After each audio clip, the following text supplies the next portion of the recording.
The Little Feet Rhymes. तो ये कहानी है एक कामचोर बहू की। कांता बहन की दो बहुएं थी, एक कल्पना और एक प्रिया। कल्पना का जैसा नाम वैसा ही काम। दिन भर कल्पना में डूबी रहती थी, ना कोई काम करती थी और ना ही कोई धाम। अरे कल्पना बहू, जरा अच्छी सी चटनी पीस दे, आज कुछ मजेदार खाने का मन है। पेट में जलन हो जाएगी माँ जी बुढ़ापे में, और वैसे भी मेरा काम करने का वक्त शाम का है, अब प्रिया को ही बोल दो। इतना कहकर कल्पना वहां से चली जाती है। कांता कल्पना के ऐसे रवैये से काफी परेशान रहती हैं। मैं बना देती हूँ माँ चटनी, ऐसा बोलकर प्रिया माँ को चटनी बनाकर प्लेट में खाने को देती है कि तभी वहां कल्पना आ जाती है। अरे वाह चटनी, जरा चक्कर तो देखूं, बड़े दिन हो गए। अरे नहीं बहू, तू तो रहने ही दे चटनी खाना, पेट में जलन हो जाएगी।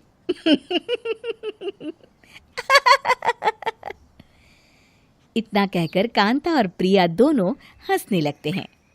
कल्पना सारा दिन या तो मोबाइल में यूट्यूब देखती या फिर सोती रहती। उसका कमरा भी बिखरा और गंदा रहता। एक दिन कल्पना का पति अशोक उससे कहता है, अरे कल्पना, जानवर भी उस जगह को साफ कर लेता है जहां वो बैठता है, तुम तो इंसान हो, कैसे इतने गंदे कमरे में रह लेती हो? देखो सारा सामान यहाँ वहां बिखरा पड़ा है। ज्यादा अपनी माँ का बोल ना बोलो। हाँ, कमरा तुम्हारा भी तो है, गंदा लग रहा है तो साफ कर लो। पता नहीं तुम्हारे साथ मैं कैसे जिंदगी बिताऊंगा। इतना कहकर अशोक वहां से चला जाता है। कल्पना बस खाना खाने कमरे से बाहर आती और फिर से कमरे में चली जाती। इससे कांता बहन काफी परेशान रहती।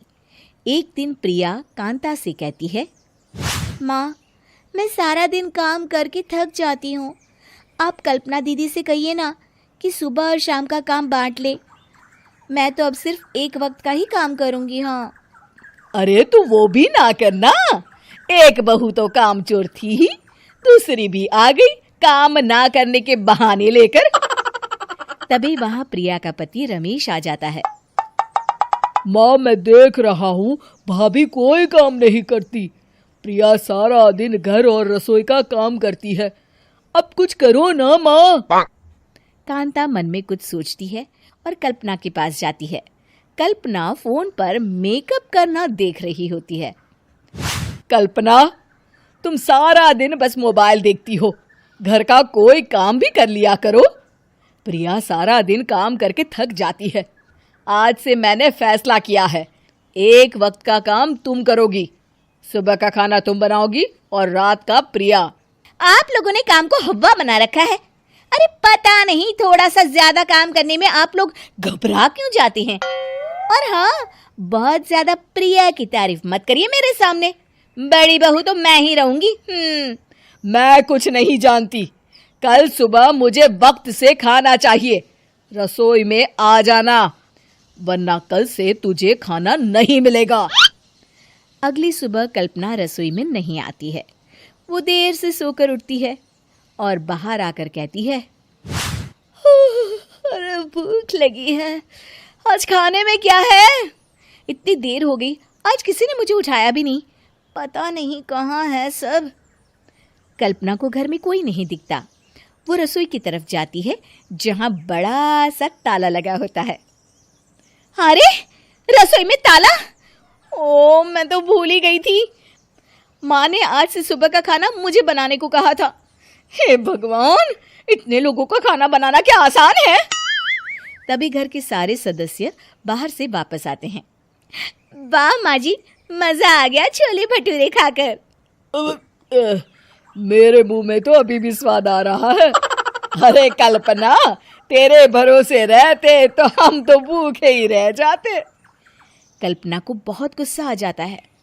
अब बहुत हो गया, आज से मैं अपनी रसोई अलग कर रही हूँ, मैं अपना खाना खुद बना लिया करूंगी। कल्पना अपनी रसोई अलग कर लेती है, पर आए दिन उसका देर से उठना और काम न करने की आदत से वो भूखी ही रह जाती थी।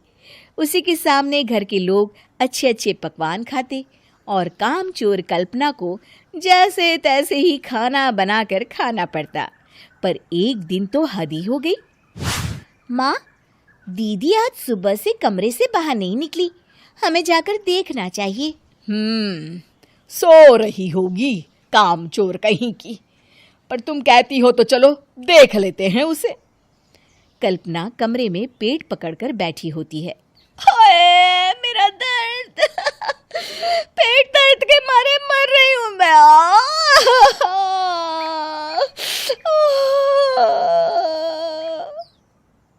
अरे दीदी, क्या हुआ? पेट में दर्द क्यों हो रहा है? डॉक्टर को दिखाया आपने?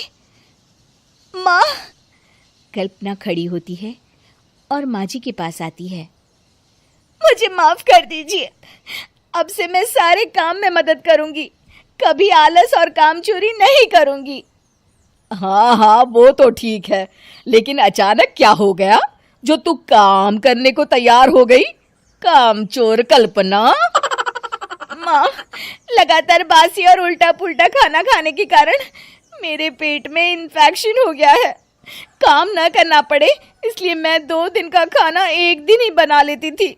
बासी और खराब खाना खाने के कारण लेने के देने पड़ गए। पेट में दर्द हो रहा है।